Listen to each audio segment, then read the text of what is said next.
All right, it's now time for our Hannity Washington briefing. We welcome back White House Press Secretary Karoline Leavitt is with us. You know, the AP deal is a big deal to me, and this, frankly, you have reconfigured that room quite a bit, and you've invited in bloggers and invited in other media that traditionally have not been there. But I would go back and say that most of the mainstream legacy media, they were wrong on FISA, they were wrong on Russia, they were wrong on the case in New York, they were wrong on pretty much everything involving Donald Trump, and they never corrected themselves, did they? Mm-hmm. They never did, Sean, and the winning continues here at the White House every day. Today, a federal judge right here in Washington, D.C., denied the Associated Press's emergency request for a temporary restraining order to restore their privilege of returning to the White House press pool. And the judge's denial of the Associated Press's request reinforces what I said from the podium last week and what President Trump has been saying. Covering the American presidency in the most intimate and limited spaces in this White House, in the Oval Office, on the Air Force One, is a privilege. It is not a legal right. And we want all voices to have that opportunity. And that's why we've expanded the James S. Brady briefing room to invite truly legitimate, independent journalists, podcasters, and other media types into that room to cover this president with honesty and accuracy and with real mindfulness of what the American people actually care about. I also want to thank you tonight, Sean, for fact-checking James Carville for the lies that he pushed on your program last week. Unfortunately, James represents the deranged and out-of-touch Democrat Party who continue to deny the reality that this country loves Donald Trump. And in fact, President Trump is enjoying his highest approval rating from the American people than he ever has, despite the years of lies, smears, and witch hunts by the Democrat Party. The Harvard-Harris poll today is incredible. When you look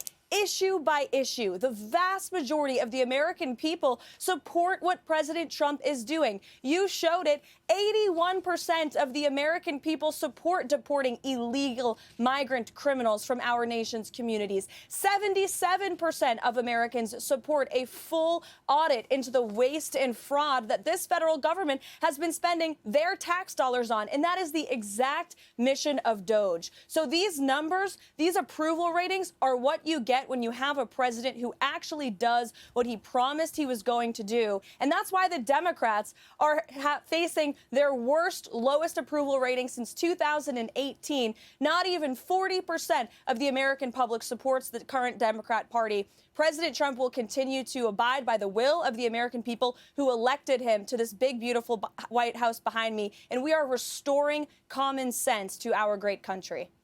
You know, I just showed this audience Harvard-Harris and where they stand on DOGE and cutting back wasteful spending. I showed CBS. All weekend long, if you look at CBS, they're not even looking at their own poll. The New York Times, USA Today, MSDNC, The Washington Post, CNN, fake news, Huffington Post, Newsweek, they all had some version. GOP lawmaker confronted by constituents angry with the Trump-Musk cuts. It is contradicted, Karoline, by their own polls. And we're not talking about 55%. 78, 80% of the American people don't want they don't want their money spent this way, and they don't want their children and grandchildren robbed this way.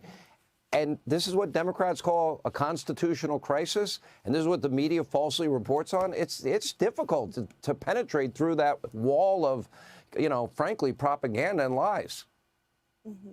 There are a lot of lies from the left, especially from the Democrat Party. And as you said, they're propagandists and the left-wing legacy media. But the president and our administration are cutting through those lies every single day with a mega level of access and transparency to the commander-in-chief. Nearly every single day, President Trump invites journalists into the Oval Office and gives them the facts and the truth because he has that on his side. And he is doing so much, accomplishing so much, that the mainstream media can't even cover it all. I mean, today, we had a major announcement on a Monday morning that Apple, one of the biggest companies in this world, is going to invest $500 billion right here in the United States of America and create 20,000 new jobs. America is open for business again because of the policies and the confidence that has been restored across this world because of President Trump being behind the resolute desk. And I just saw President Trump's statement, in case your audience has it, from a few moments ago. He says our country is doing very well, and he was just thinking about the company that was shooed away and canceled by the Biden administration who wanted to build the Keystone XL pipeline. He is inviting them back. We want the Keystone XL pipeline built. He wants a pipeline built in the Northeast, in New England, where I am from, where we have some of the highest electricity and utility rates in the country. This is a president who is constantly thinking about how he can help the American people, innovating and pushing groundbreaking ideas on every single issue. And that's, again, why the vast majority of Americans are seeing through the mainstream media and the Democrat Party's lies, because they are seeing real results come from this administration every single day. Last question. How quickly do you think or anticipate the president will meet with President Zelensky and President Putin? We expect those meetings to take place very soon, especially the meeting with President Zelensky. And as the president expressed today, he wants the critical minerals and rare earth deal signed. It is going to recoup American tax dollars for the hundreds of billions of dollars that we have paid for Ukraine's national defense. He expects President Zelensky to sign that deal. It's only right, considering what the American taxpayers have done for Ukraine. If it were not for the American people, Ukraine wouldn't be a country anymore. President Trump knows that, and he's getting the American people what they deserve. Well, and also will help them to have our partnership and us on the ground. That's right. Helping them, that'll give them money to rebuild their country, which is a disaster right now. And the killing does have to end. Karoline Leavitt, we appreciate it. The White House briefing with Karoline.